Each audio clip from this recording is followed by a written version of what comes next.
महाराष्ट्रभर शासनाने त्याच्या परीने प्रयत्न केले आणि आज कुठेतरी कोरोनाचं संकट कमी करण्यामध्ये आपण यशस्वी झालेलो आहोत। मालेगाव पुरतं जर बोलायचं झालं, पेशंटची संख्या जरी कमी झालेली असेल परंतु अद्याप पूर्णपणे संपलेलं नाही।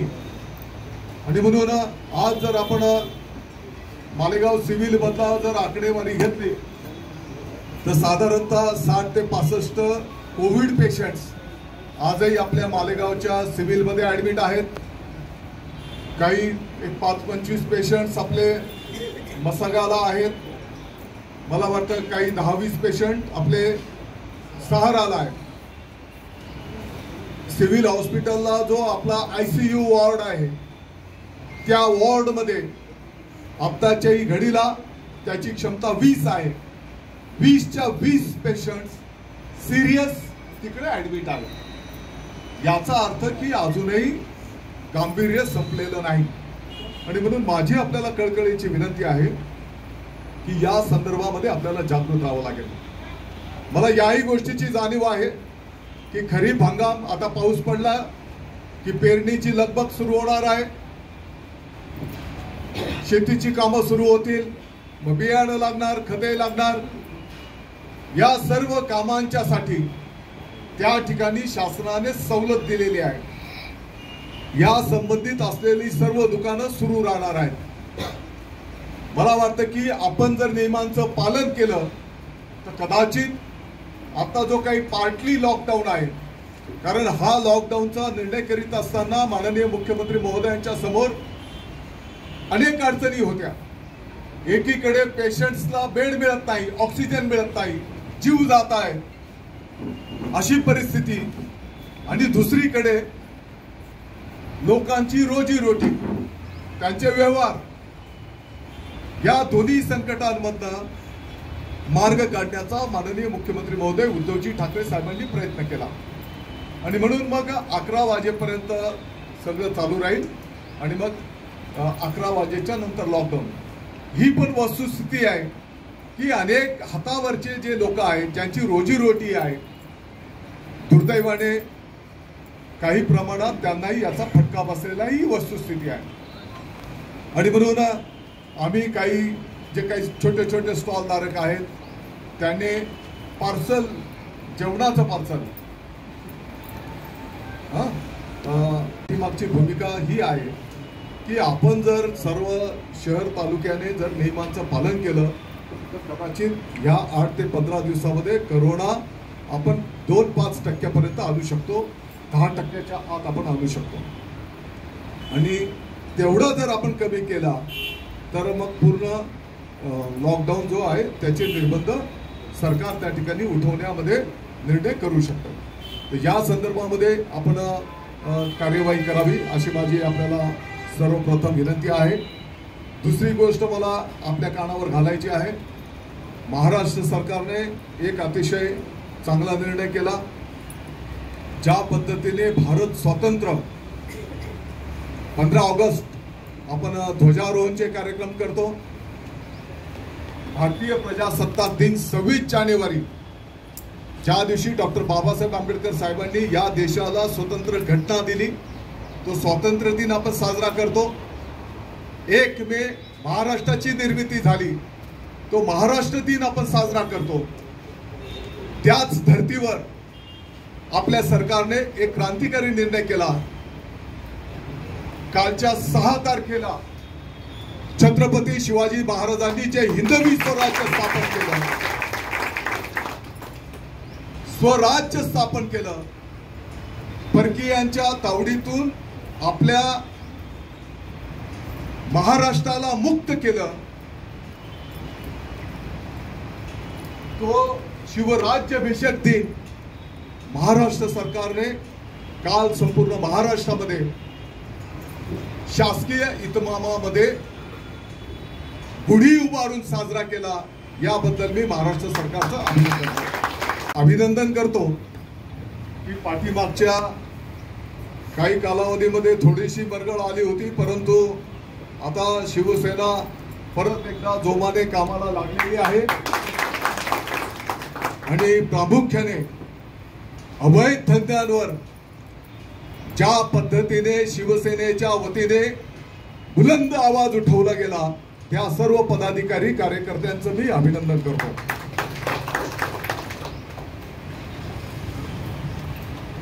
मालेगाव तालुक्याच्या जनतेच्या आशीर्वादाने, शिवसैनिकांच्या कष्टाने, शिवसेना प्रमुख माननीय बाळासाहेब ठाकरे साहेबांच्या आशीर्वादाने, माननीय मुख्यमंत्री महोदय उद्धवजी ठाकरे साहेबांच्या आशीर्वादाने आपल्या मालेगाववर सगळ्या महाराष्ट्राच्या कृषी विभागाची जबाबदारी देण्यात आलेली आहे. कृषी विभाग म्हटला तर चांगला विभाग आहे, म्हटला तर खूप अवघड विभाग आहे. पाऊस पडला नाही, शेतकरी अडचणीत येतात. जास्ती पाऊस पडला, शेतकरी अडचणीत येतात. नको तेव्हा पाऊस पडला, शेतकरी अडचणीत येतो. गारपीट झाली, अवकाळी पाऊस झाला, रोगराई आली, शेतकरी बांधव अडचणीत येतात. या सर्व दुष्ट चक्रातनं शेतकऱ्याने कष्टाने पिकवलेला माल जर चांगलं उत्पन्न आलं तर दुर्दैवाने त्याला भाव मिळत नाही. आणि मग अशा परिस्थितीमध्ये शेतकरी बांधव अडचणीत येतात. आणि या सर्व गोष्टीतनं आपल्याला मार्गक्रमण करायचं आहे. अनेक शेती क्षेत्रामध्ये काम करणाऱ्या जुन्या जाणत्या नेत्यांचं मार्गदर्शन घेऊन त्याला आधुनिकतेचं रूप कसं देता येईल, माननीय मुख्यमंत्री महोदय उद्धवजी ठाकरे साहेबांचा संदेश आहे. माझा महाराष्ट्रातला शेतकरी बांधव चिंतामुक्त झाला पाहिजे, त्याच्या कुटुंबाच्या जीवनामध्ये आनंद निर्माण झाला पाहिजे. कर्जमाफी सारख्या योजनांची कुबड्या सुद्धा घेण्याची त्याला आवश्यकता पडली नाही पाहिजे. बाजारामध्ये जे विकलं जाते ते शेतकरी बांधवांनी पिकवावं, विकेल ते पिकेल. महाराष्ट्राचं उत्पादन हे महाराष्ट्र ब्रँड म्हणून झालं पाहिजे.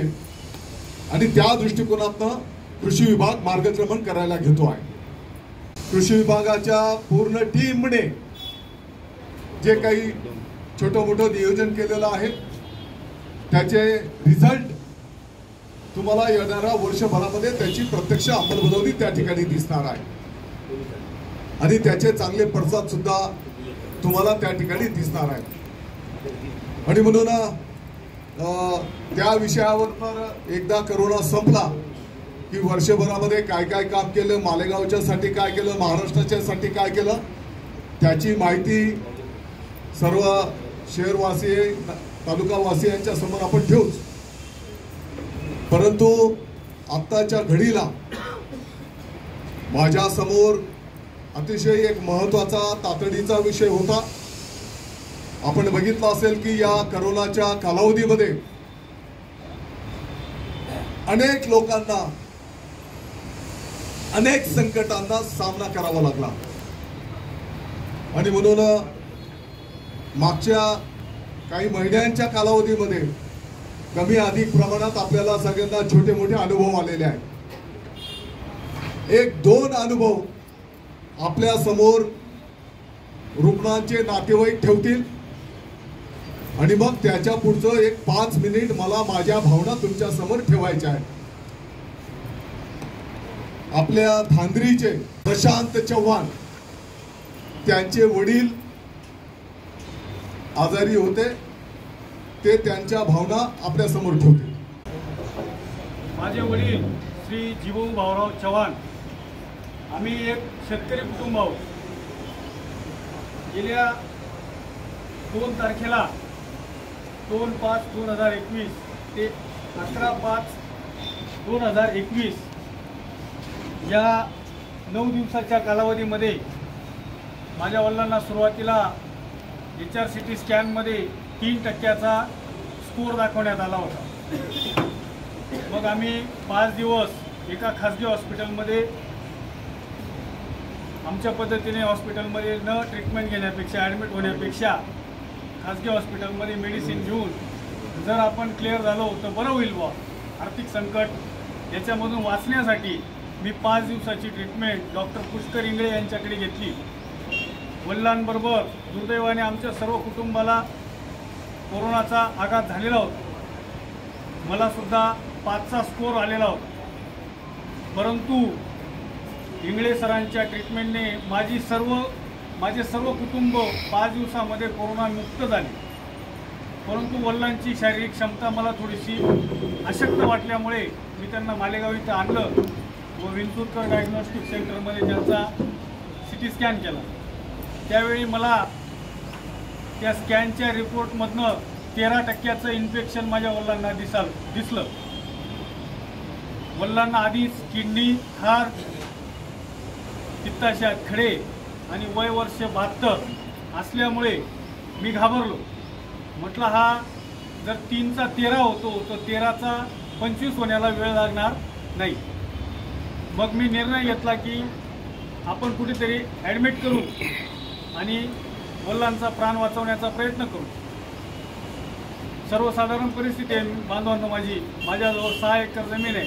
त्याच्यामध्ये माझं कुटुंब आम्ही उदरनिर्वाह करतो. वडिलांना मी सकाळी 9 वाजता एका गाडीत बसवलं आणि इथं सिग्मा हॉस्पिटलमध्ये घेऊन आलो. कारण बाकीच्या हॉस्पिटलचा मित्रांकडनं मला अनुभव आला त्याच्यापेक्षा सिग्माचे रिपोर्ट चांगले होते व आपले कुटुंब व्यवस्थित राहील आणि वडिलांना उपचार चांगला मिळेल अशी मला बाहेरून माहिती मिळाली. मी वडिलांना त्या ठिकाणी 9 वाजता घेऊन आलो. सिग्मा हॉस्पिटलचे डॉक्टर सुराणा यांनी गाडीमध्ये खाली येऊन वडिलांचा ऑक्सिजन लेवल चेक केली. 94 होती, 94-95. BP नॉर्मल होता. पेशंट व्यवस्थित होतं. त्याच्यामुळे त्यांनी सांगितलं की आम्ही ॲडमिट करून घेतो. माझ्याजवळ वडिलांना ज्यावेळेस अटॅक आला, हार्ट अटॅक, त्यावेळेस मी नाशिकला धर्माधिकारी डॉक्टरकडे त्यांना ॲडमिट केलं होतं. त्यावेळेस राजीव गांधी योजना होती, आरोग्यदायी योजना होती. तिच्यामध्ये त्यांनी आमचं सर्व क्लिअर केलं होतं. मला काही खर्च आला नव्हता, किरकोळ आला होता. मी डॉक्टर सुराणा यांना म्हटलं की माझ्याजवळ केसरी कार्ड आहे, तहसीलदारांचा दाखला आहे, उत्पन्नाचा दाखला आहे. आम्हाला तुम्ही महात्मा फुले जन आरोग्य योजनेमध्ये त्यांचा सहभाग करून आणि वरती काय लागतील ते मी द्यायला तयार आहे. पेशंट माझं स्टेबल आहे, तुम्ही याची चौकशी करावं.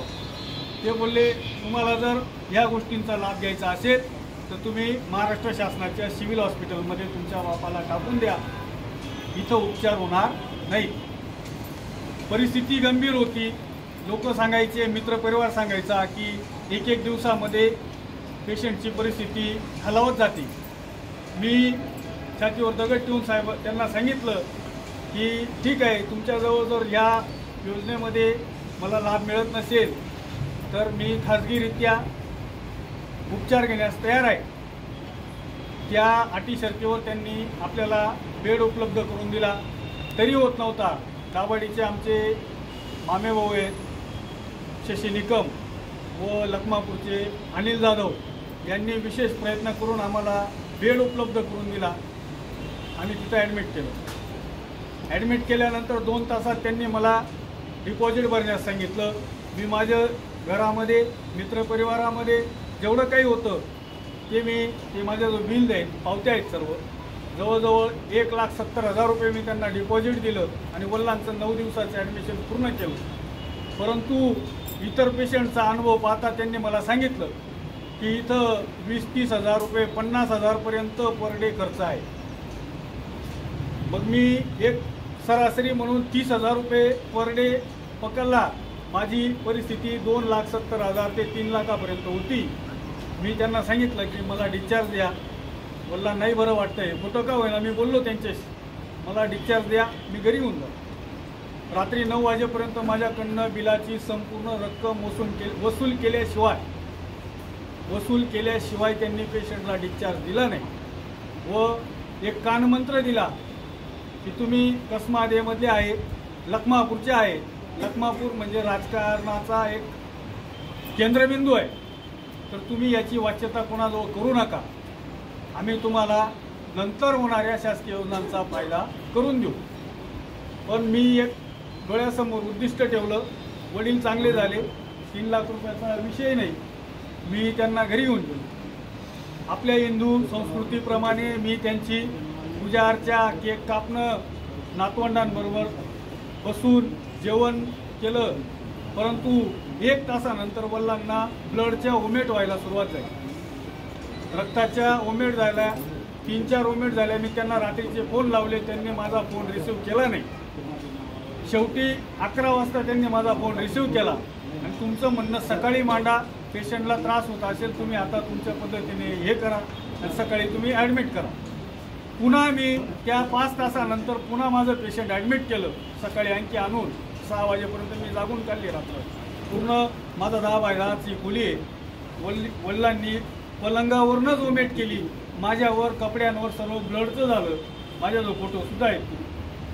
सकाळी उचललं, दवाखान्यात आणलं, पुन्हा ॲडमिट केलं. पुन्हा मी आणखी 1.5 लाख रुपये बिल भरलं 5 दिवसाचं. असे एकूण 4.5 लाख रुपये मी त्या ठिकाणी भरले. वडिलांना घेऊन गेलो. पुन्हा तोच कान मंत्र मला दिला की तुम्ही कुठे जाऊ नका, कोणाला सांगू नका, तुमचं पेशंट जिवंत आहे. चांगलं केलं आम्ही, आमची प्रयत्नांची पराकाष्ठा केली. घरी घेऊन गेल्यानंतर बांधवांनो, मी तो विषय काढून टाकला. बिल भरायला मी 2,25,000 रुपये धांद्री विविध कार्यकारी सेवा संस्थेचं पीक कर्ज उचललं.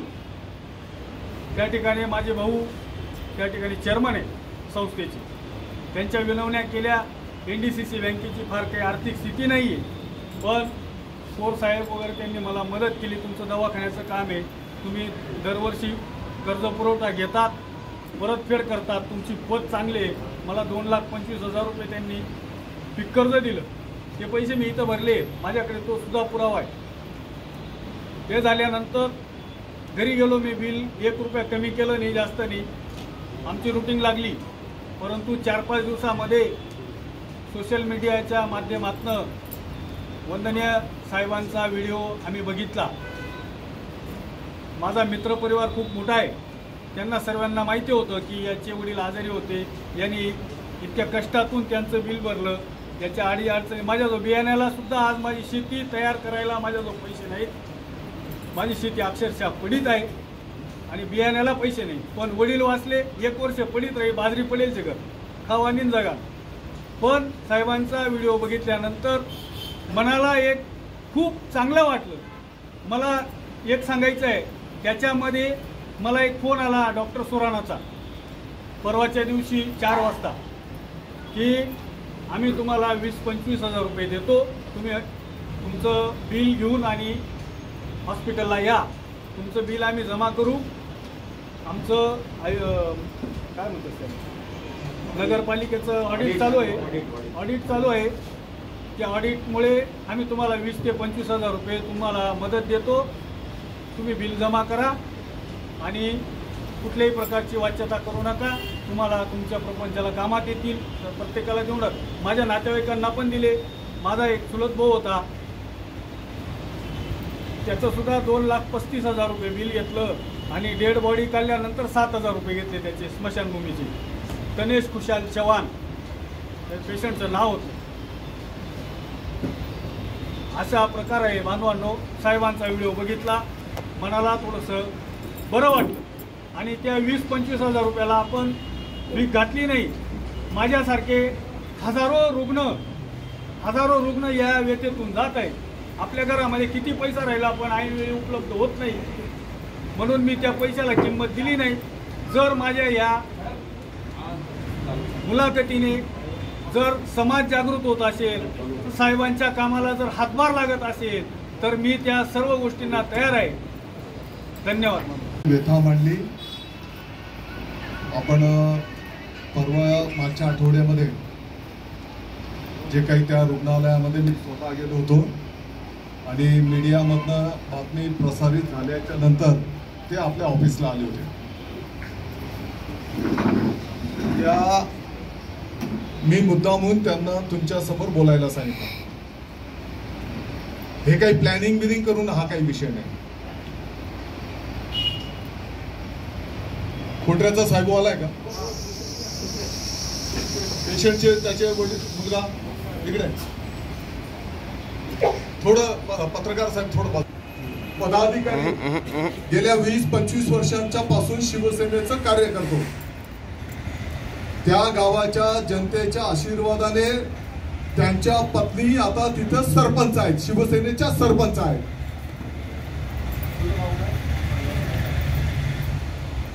हा प्रवीण कैलास आहिरे 28 मे या दिवशी तुम्हाला सगळ्यांच्या माहिती करता मी सांगतो.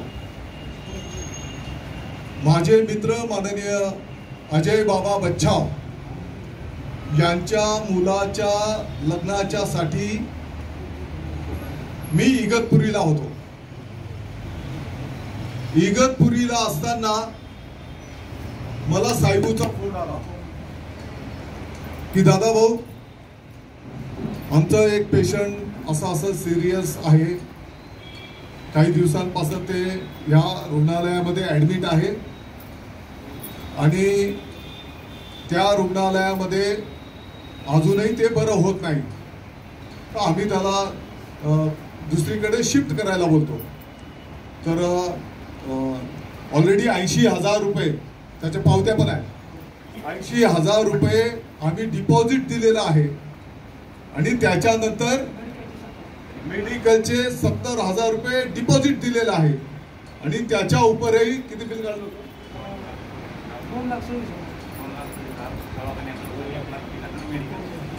2,26,000 दवाखान्याचं आणि 1,03,000 मेडिकलचं बिल काढलेलं आहे. मग नेहमीप्रमाणे आपण असं कोणाचं फोन आलं, तुम्ही आपण सर्वजण, मी तर पक्षाच्याही पलीकडे बोलतो, दुसऱ्याही पक्षाचे कोण कार्यकर्ते असतील तर ते सांगत असतात, विनंती करत असतात. आता याने सांगितलं की 6 सिग्मा हॉस्पिटलमध्ये ते पेशंट आहे. 6 सिग्मा हॉस्पिटलमध्ये यापूर्वीच 1-1.5 महिन्यापूर्वी मी स्वतः आपल्या सीताराम निवास तिथल्या राहणाऱ्या 2 जण, म्हणजे एकाच कुटुंबातले 2 जण होते. मला वाटतं रेस्ट हाऊसला आपली काही बैठक होती आणि त्या बैठकीच्याच तिथं ते पेशंटचे नातेवाईक आले. काहीतरी मोरे काय नाव असेल पेशंटचं, तर दोघं पेशंटचं 2-2 लाख रुपये 1.5 लाख रुपये काहीतरी बिल केलेलं होतं, असं काही बिल होतं. मी स्वतः 6 सिग्मा रुग्णालयात गेलो. तो डॉक्टर सुराणा जो कोण आहे त्याला मी बाजूला घेतला. त्या हॉस्पिटलमध्ये जाऊन त्याला मी बोललो की बाबा, तुझ्या विषयी, या रुग्णालयाच्या विषयी मोठ्या प्रमाणात तक्रारी येत आहेत. हे 2 बिलं एका कुटुंबातले आहेत. सामान्य माणसांना हे शोषण करणं बरोबर नाही. त्याला मी वॉर्निंग दिली. मग ते बिलं काय कमी केले आणि ते पेशंट घरी गेले. मालेगाव शहरातल्या सर्व डॉक्टरांची एकदा रेस्ट हाऊसला आपण बैठक घेतली.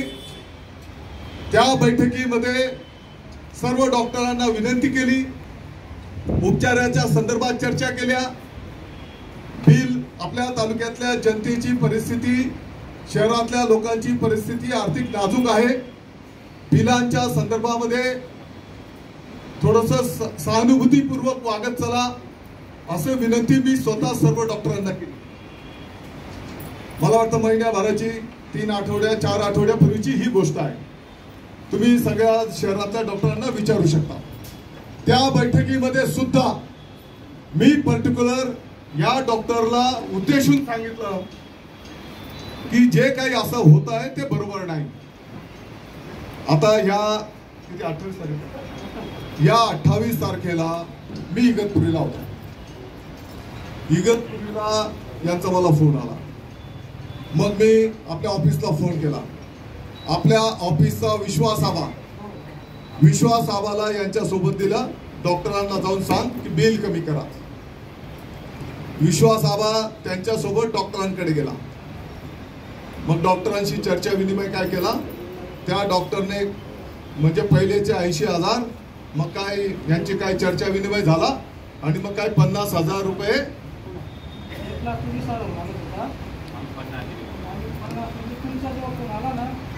1,20,000 मागत होते, तर मग काय 50 देऊन याने पहिलेचे 80,000 शिवाय मेडिकलचे 70,000 आणखी मेडिकलला आणखी वरून द्यायचे.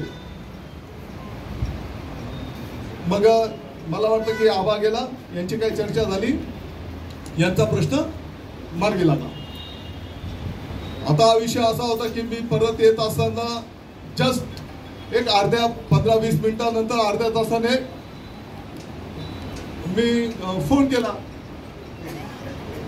अरे बाबा तुझा विषय मिटला का? तो मला सांगितलं हा मीटिंग आहे, 50,000 रुपये देणार आणि विषय मिटाट गेला. मी बोललो की पहिलेच 80,000 रुपये जर दिलेले होते, ते पेशंट अजूनही गंभीर आहे, तर मग एक 5-10 हजार रुपये घेऊन विषय संपवायला पाहिजे होता. मी त्याला बोललो, बरं मी डॉक्टरांशी पण बोललो. आबा जेव्हा गेला, यांनी माझं डॉक्टर साहेबांशी बोलणं करून दिलं. मी त्या डॉक्टरला जो कोण फोनवर होता त्याला मी सांगितलं, अरे त्याच्या घरची परिस्थिती फार नाजूक आहे, कोठरे गावाला तू जाऊन पहा. 80,000 घेतले, ते भरपूर झाले, कमी कर बिल. म्हटलं ठीक आहे. आणि नंतर यांचं 50,000 रुपये यांच्याकडनं घेतले आणि यांनी 50,000 रुपये देऊन टाकले. मी जेव्हा 15-20 मिनिटानंतर फोन केला तर याने मला सांगितलं, हा मी मिठाडी घेणं 50,000 रुपये घ्या. मग मी त्याला बोललो, 50,000 रुपये तू कशाला दिले? 5-10 हजार रुपये तू द्यायला पाहिजे होते. पहिले 80,000 आणि मेडिकलचा 70,000 आणि त्याला आणखी वरून द्यायचं ₹1,00,000 तर मेडिकल झालंय. तर मी त्याला रागवलो आणि मी त्याला सांगितलं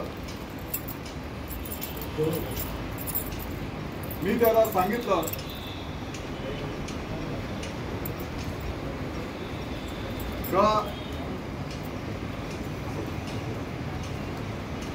मला वाटतं मी नाशिकच्या जवळपास होतो आणि मी त्याला सांगितलं की तू काळजी करू नको, मी स्वतः हॉस्पिटलमध्ये 1 तासात येतो. आणि मग 1.5 तासानंतर मी स्वतः हॉस्पिटलमध्ये गेलो आणि मग त्या हॉस्पिटलमध्ये गेल्याच्या नंतर मला वाटतं मीडियाचे पण प्रतिनिधी तिकडे होते. मी तिकडे जी माहिती घेतली तर साधारणपणे आतापर्यंत बघा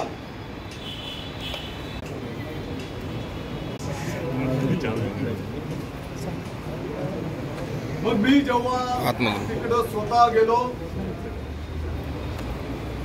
त्या विषयाच्या खोलात मी जेव्हा गेलो, मीडिया पण होता आणि या सर्वांच्या उपस्थितीमध्ये मी तिथे छावणी पियायला बोलवलं. मी तिथे महानगरपालिकेचे डॉक्टर बोलवले, अधिकारी बोलवले आणि त्यांच्या उपस्थितीमध्ये जे काही कागदपत्र मी तिथं पाहिले तर तिथं मला असं दिसून आलं की एकाच छताच्या खाली 2 रुग्णालय आहेत. एक आहे 6 सिग्मा नावाचं आणि दुसरं रुग्णालय आहे सनराईज नावाचं. 6 सिग्मा रुग्णालयाला महात्मा ज्योतिबा फुले जीवनदायी योजनेचा लाभ दिला जातो. महात्मा ज्योतिबा फुले योजनेच्या अंतर्गत जे काही निकष आहेत त्या रुग्णांना सरकारच्या वतीने अनुदान दिलं जाते आणि रुग्णांवर मोफत उपचार केले जातात. जसं आता आंध्रीने देवरेने सांगितलं, चव्हाणने, की त्याने पहिले मागणी केली की जीवनदायी मध्ये उपचार करा. जर त्या रुग्णालयामध्ये जीवनदायी योजना लागू आहे, त्याने मागणी केली तरी त्याला ते उपचार नाकारण्यात आले. मी माहिती घेतली, आतापर्यंत साधारणतः 1486 रुग्णांवर जीवनदायी योजनेतनं उपचार करण्यात आलेले आहेत असं दाखवलं गेलेलं आहे आणि त्याच्यासाठी 2,43,99,040 रुपये सरकारकडून त्या रुग्णालयाला देण्यात आलेले आहेत. आता हा झाला एक छोटासा भाग. सिक्स सिग्मा त्याला जीवनदायी लागू आहे. दुसरं जे काही रुग्णालय आहे सनराईज, अतिशय धक्कादायक बाब पुढे आली जेव्हा या विषयामध्ये खोलात जाण्याचं आणखी एक कारण मला तमाम शिवसैनिकांच्या समोर ही गोष्ट प्रामुख्याने मला सांगायची होती आणि ते सांगण्याच्यासाठी मी तुम्हाला आज इकडे बोलवलेलं आहे. सिक्स सिग्मा डॉक्टरच्या जो कोण डॉक्टर होता त्या डॉक्टरने बिल कमी करायला सांगितल्याच्या नंतर कोटऱ्याच्या पेशंटला त्या सरपंचाला सांगितलं, तू शिवसेनेच्या कार्यालयात कशासाठी गेला होता. माझ्या डोक्यात या गोष्टीचा राग आहे. मला वाटतं की शिवसेनेचं कार्यालय हे जनतेच्या सेवेसाठी आहे. बिल कमी अधिक करणं, दोन गोष्टी कमी अधिक आपण समजू शकतो, चर्चा होते, मार्ग निघता. परंतु तू शिवसेनेच्या कार्यालयात कशासाठी गेला. मग मी जरा खाली खोदायला घेतलं आणि खोदत असताना असं आढळून आलं, सिक्स सिग्मा आणि सनराईज हे दोन्ही रुग्णालय ज्या डॉक्टरांच्या नावाने आहेत. एक रुग्णालय आहे कागदोपत्री, एक रुग्णालय आहे डॉक्टर पाटील, डॉक्टर मयूर पाटील, हे सिक्स सिग्मा. दुसरं रुग्णालय आहे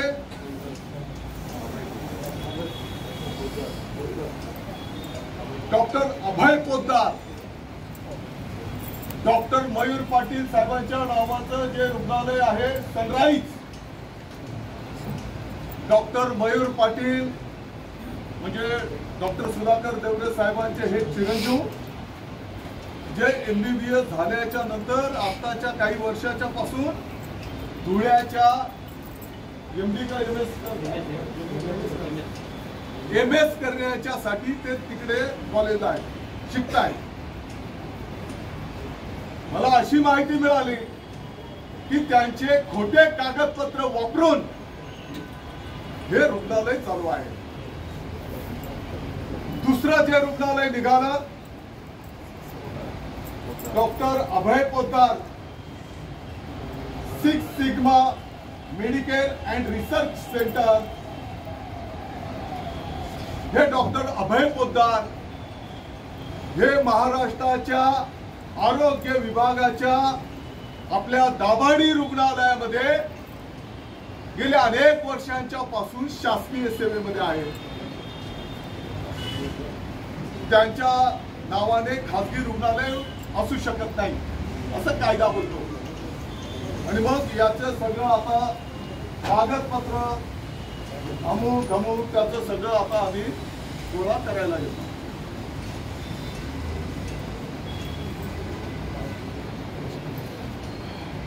अनेक गोष्टी आहेत. मला तुमच्या समोर एकच मुद्दा मांडायचा होता. मग हे काही कोणतीही गोष्ट सिक्स सिग्मा काय दुश्मन आहे, अमुक काय दुश्मन आहे, ती कोण व्यक्ती आहे हा विषय महत्वाचा नाही. मागच्या 1-1.5 महिन्यापूर्वी मी स्वतः जाऊन वॉर्निंग देऊन आलेलो होतो. सर्व मालेगावच्या डॉक्टरच्या उपस्थितीत वॉर्निंग दिलेली होती. शिवाय या पेशंटच्या संदर्भामध्ये ऑफिसमधनं माणूस गेलेला होता, त्याने त्याला समजून सांगितलं होतं. कदाचित 5-10 हजार रुपयात त्या पेशंटला डिस्चार्ज केला असता. मी तर इगतपुरीला होतो, तर असा काही ठरवून कोणता विषय नव्हता. परत यापूर्वी हॉस्पिटल म्हणून सिलेंडर वारंवार मी उपलब्ध करून दिलेले आहे, मदत केलेली आहे. परंतु शिवसेनेच्या कार्यालयात का गेला, ही जी दमबाजी त्या पेशंटला करण्यात आली, तर हे शिवसेना बिलकुल खपून घेणार नाही, बिलकुल चालणार नाही. आणि मग त्याच्या खोलामध्ये आपण जायला घेतो. मला दुःख होत आहे का या राज्याच्या एका जबाबदार पदावर असताना त्या दिवशी तिथे मी पोलीस विभागाचं PI, महापालिकेचं या आरोग्य विभागाचं प्रमुख डॉक्टर ठाकरे मॅडम, महापालिकेचे आणखी 2-3 अधिकारी यांना मी तिकडे बोलून घेतलं. मी त्यांना सांगितलं की या सर्व गोष्टींची तुम्ही तपासणी करा, कागदपत्र पहा, जे चुकीचं असेल तर चुकीचं झालं पाहिजे. आता तुम्ही बघितलं असेल की काही लोक जे पेशंट्स आहेत, या पेशंटच्या नातेवाईकांच्या माध्यमातून त्यांच्यावर प्रेशर आणायला घेत आहेत. नाही तुम्ही असं सांगा, नाही तुम्ही तसं सांगा. ही गोष्ट मला तुमच्या समोर सांगायची. काही लोकांनी दुर्दैवाने याला वेगळं रूप देण्याचा प्रयत्न केला. मला काही गोष्टी कळत नाही. शिवसेना जुगार अड्ड्यांवर धाड टाकते, काही लोकांच्या बुडाला मिरच्या लागतात. शिवसेना गुटख्याच्या धंद्यावर धाड टाकते, काही लोकांच्या बुडाला मिरच्या लागतात.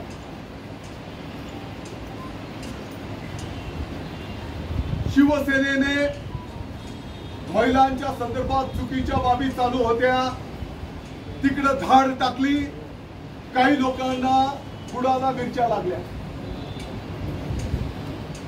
आता हा जो काही प्रकार झाला, हा प्रकार काही ठरवून नाही. आणि जो गोर गरिबाचं शोषण करत असेल, एका रुग्णाच्या साठी कर्ज काढून त्याचा पेरणीला पैसे नाहीत, 4-4, 5-5 लाख रुपये जर एका पेशंटचं शोषण कोण करत असेल तर त्याचं समर्थन होऊ शकतं का? हे जे पेशंट होतं कोटऱ्याचं, दुर्दैवाने तिथून आम्ही जेव्हा त्यांची प्रकृती फार गंभीर होती, आम्ही जेव्हा सिव्हिलमध्ये त्याला शिफ्ट केलं, अर्ध्या तासातच त्यांचं दुःखद निधन झालं. मग आता या जीवांचं मोल होऊ शकतं का? तुमच्या कानावर आणखी एक विषय पण मला घालायचा आहे. मग काही दिवसांच्या पासनं काही मित्रपरिवार, दादाभाऊ जाऊ द्या, समाजाचा काय असा विषय आहे, अमुक आहे, असं सांगण्याचा प्रयत्न केला गेला. त्याच्यानंतर मी पाहतो आहे की सोशल मीडियाच्या माध्यमातून जे काही लोक आहेत जे कधी बाहेर पडत नाही, जनतेच्या दुःखात सहभागी होत नाही, सोशल मीडियाच्या माध्यमातून अपप्रचार करत होते. आणि मग मी म्हटलं आणखी थोडंसं खोलात जाऊ. थोडंसं खोलात गेलेलं आहे. मला दुःख या गोष्टीचं आहे की एक जबाबदार पदावर असताना, प्रमुख अधिकाऱ्यांना तिकडे बोलून घेतलेला असताना, आता त्या गोष्टीला 8-10 दिवस झाले. 28 तारखेच्या पासून 6 दिवस झाले. मला दुःख होत आहे की ज्या अधिकाऱ्यांनी, जे जबाबदार अधिकारी आहेत या संदर्भातले, त्यांनी काय चौकशी केली मला माहित नाही, काय कोणावर कारवाई केली मला माहित नाही. मला अपेक्षा होती जे कागदपत्र आता इकडं माझ्याकडे उपलब्ध झाले तर चौकशी करणाऱ्याला तर ताबडतोब उपलब्ध व्हायला पाहिजे होते, बरोबर आहे का नाही? आणि म्हणून मला या गोष्टीचं दुःख होत आहे, मी खेद प्रकट करतो. कदाचित या पदावर जर मी राहिलो नसतो तर शिवसैनिक काय असतो हे पण मी दाखवून दिलं असतं.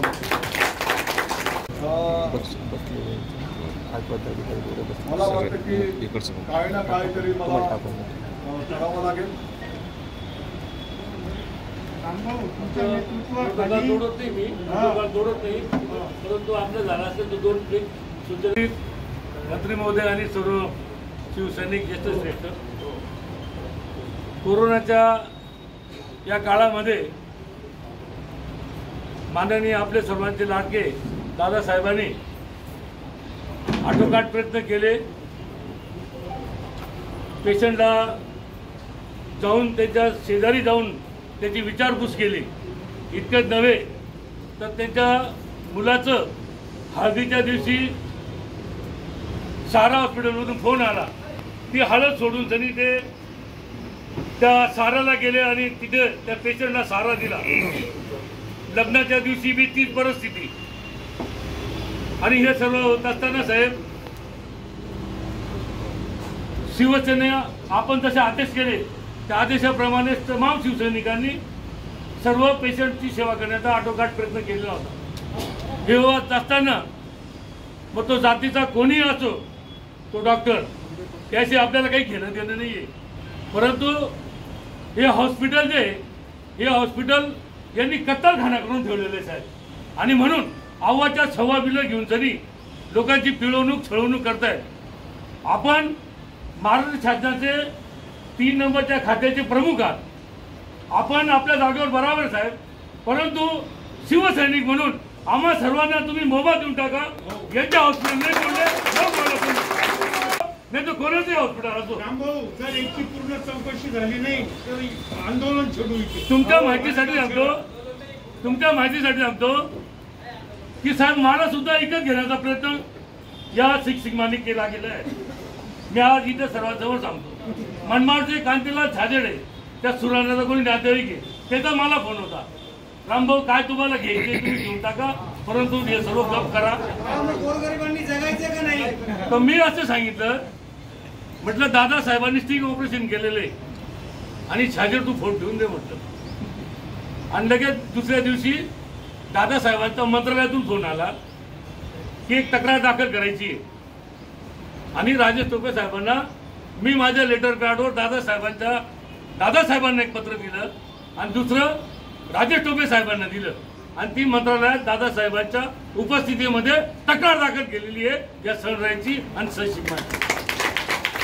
आता हे 2 झाले, परंतु अजून कोणी जर असेल छळवणूक पिळवणूक करण्याचा प्रयत्न केला असेल तर तमाम शिवसैनिकांना मी आवाहन करतो की आपण पेटून उडायचंय. दादासाहेबांनी आता सांगितलं की एका ठिकाणी एक वेसा चालू होता, त्या ठिकाणी विनोद वगैरे निलेश दादा, राजाराम वगैरे दादांच्या आदेशाने आम्ही तिथे खरं खोटं राजेश आम्ही सर्व बघितलं तर भयानक प्रकार दिसून आला. त्या ठिकाणी त्या हॉटेल मालक तो पळून गेला, पण त्या मॅनेजरला असं झोडला आणि त्या ज्या काही 3-4 बाया होत्या त्या लेडीज पोलिसांना बोलून त्यांच्या ताब्यात दिलं आणि ती बिल्डिंग सील केली.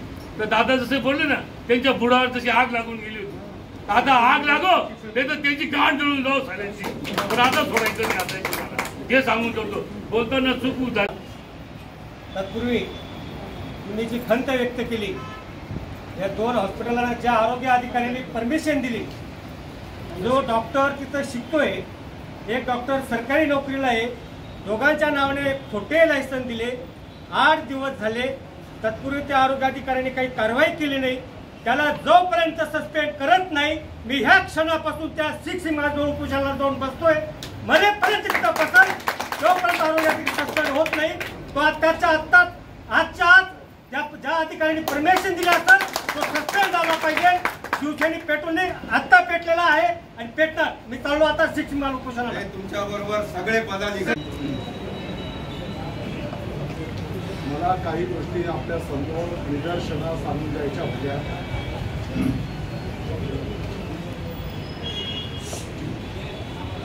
मला वाटतं की तुमच्यापर्यंत सगळे मुद्दे पोहोचले असतील.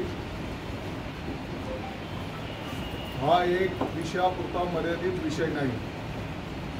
मी तुमच्या समोर जुगारची गोष्ट सांगितली, सुट्ट्याच्या गोष्टी सांगितल्या, महिलांच्या चुकीच्या संदर्भातल्या गोष्टी सांगितल्या, आणि आता हा जो काही विषय आहे, नुसते हे 2 रुग्णालय नाही, रुग्णालय असू दे किंवा आणखी दुसरं कुठं पण मेडिकल जे कुठे चुकीचे काम होत असतील तर चुकीचं काम शिवसेना खपून घेणार नाही. आपण जबाबदार पदावर आहोत. मी तर खुल्या दिलाने खंत पण व्यक्त केली. जे मला अपेक्षित होतं ते पण मी तुमच्या समोर सांगितलं. माझी आपल्याला विनंती आहे, आज काय वार आहे? सोमवार. मंगळवार, बुधवार, गुरुवार 3 दिवस आपण वाट बघू. जे कोण असतील 3 दिवसामध्ये डॉक्टर बाबासाहेब आंबेडकर साहेबांची जी घटना आहे, या भारत देशाचे जे काही नियम कायदे आहेत, त्या कायद्याच्या अनुसार, त्या नियमांच्या नुसार या सर्व प्रकरणाची चौकशी होऊन जर कारवाई झाली नाही तर तुमच्या सोबत नाही, तुमच्या पुढे मी स्वतः राहील. गोष्ट सांगून देतो, कदाचित जसं आता रामभाऊंनी सांगितलं, नेत्यांना तर 10 लोकांनी सांगितलं असेल, तुम्हाला पण कोणी सांगितलं असेल, जसं पेशंट्सला आता संपर्क केला जातो आहे. मला पण काही प्रमुख 10 शहरातले प्रतिष्ठित लोकांनी या संदर्भामध्ये भेटण्याची सूचना केलेली आहे. मी त्यांना पण भेटणार आहे. त्यांना पण जी आता जशी वस्तुस्थिती सांगितली तशी वस्तुस्थिती मी त्यांना पण समजून सांगणार आहे आणि त्यांचं पण मी मार्गदर्शन घेणार आहे. सांगा आता तुमचं काय मनोगत आहे. हे जस्ट तुमच्या सगळ्यांच्या माहितीकरता मी सांगू शकतो. मला वाटतं की ज्या काही बाबी सांगायच्या होत्या त्या आपल्यासमोर सांगितल्या. ही थोडी तातडीची बैठक झाली. कदाचित 11-12 वाजता तुम्हाला निरोप आले असतील आणि एवढ्या मोठ्या संख्येने आपण इकडं आलात. मी आपला आभार व्यक्त करतो. एक 3-4 दिवस माझी आपल्याला सगळ्यांना माऊली विनंती आहे, एक 4 दिवस आपण जबाबदार सरकारचे घटक आहोत. माननीय मुख्यमंत्री महोदयांना